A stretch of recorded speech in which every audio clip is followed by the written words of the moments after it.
Telemedicina, messa in sicurezza e ancora assistenza. Nel giorno in cui l'Aquila riapre le scuole, il senso della ripartenza dopo il terribile sisma del 6 aprile è un mosaico in cui uno dei tasselli ha scolpito sopra il nome del Veneto, ancora presente in Abruzzo con i volontari della Protezione Civile. Noi siamo partiti subito, il 6 di aprile, alla mattina ricordo alle 3:30-4 si è verificato il sisma. Noi nell'arco di 6-7 ore siamo riusciti a organizzare una prima tranche della colonna mobile regionale con un centinaio di volontari, una ventina di mezzi.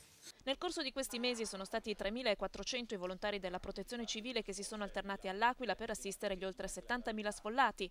Ora sono 180 rimasti a seguire le fasi di chiusura delle tendopoli. Da quel 6 aprile però molte cose per fortuna sono cambiate e cambiata è anche la presenza del Veneto in terra d'Abruzzo che ha mutato le sue forme.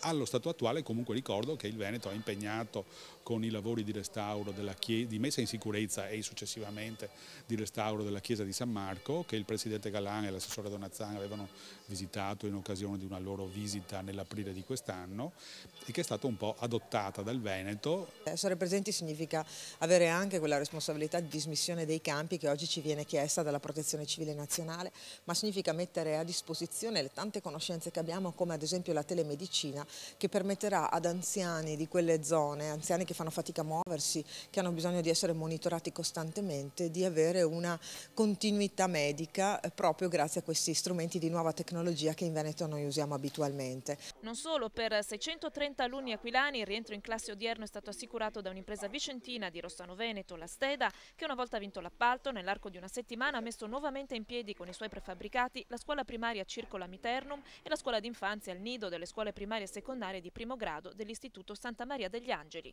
Siamo presenti anche con degli altri interventi, il progetto MAP, quindi moduli abitativi provvisori, che sono delle case, noi ne abbiamo vinte 900, sono delle case che saranno pronte sicuramente prima dell'inverno.